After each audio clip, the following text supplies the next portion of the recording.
The Arkansas Razorbacks volleyball team entered the weekend under 500 in conference and needing at least one win here in Barnhill Arena to keep their NCAA tournament hopes alive.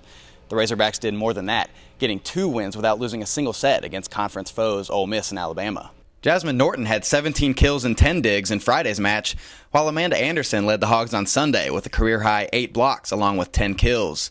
The Razorbacks are now 6-5 in conference and in second place in the SEC Western Division behind LSU, who just so happens to come to town this Wednesday for a nationally televised game on ESPNU at 7 p.m.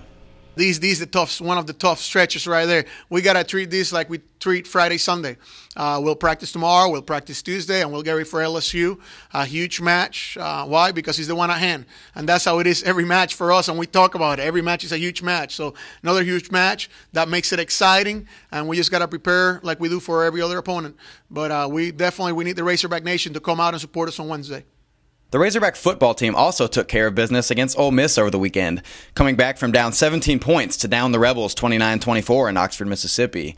Dennis Johnson earned SEC Offensive Player of the Week honors after rushing for a career-high 160 yards with a touchdown on 15 carries, and the Hogs moved to 2-1 in conference and 6-1 overall, the team's best start under head coach Bobby Petrino.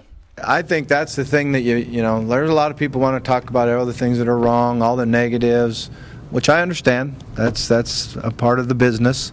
But I like to look at the things that are positive, and our toughness, our character, our heart, and really the thing that showed up so much at halftime and in the second half is our competitive spirit and the fact that our leaders stay positive.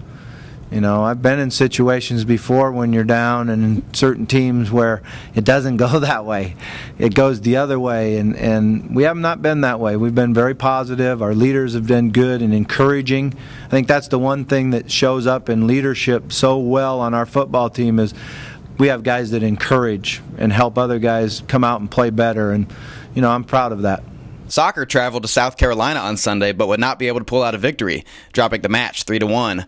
The lone goal came from freshman Beth Stratton in the 76th minute and marked her 3rd of the season, while fellow freshman Emily Lillard posted 3 saves. Both tennis teams finished off the weekend in Tulsa at the ITA Central Regional Championship, where the men's squad would go 6-3 in singles and 1-1 in doubles, and the women 6-6 in singles and 3-2 in doubles. Kate Lukamskaya led the women's side with a 2-1 singles record, while Mike Knott keyed the men at 3-1. That's it for this Monday's edition of the Razorback Report. From Barnhill Arena, I'm Zach Swartz for ArkansasRazorbacks.com.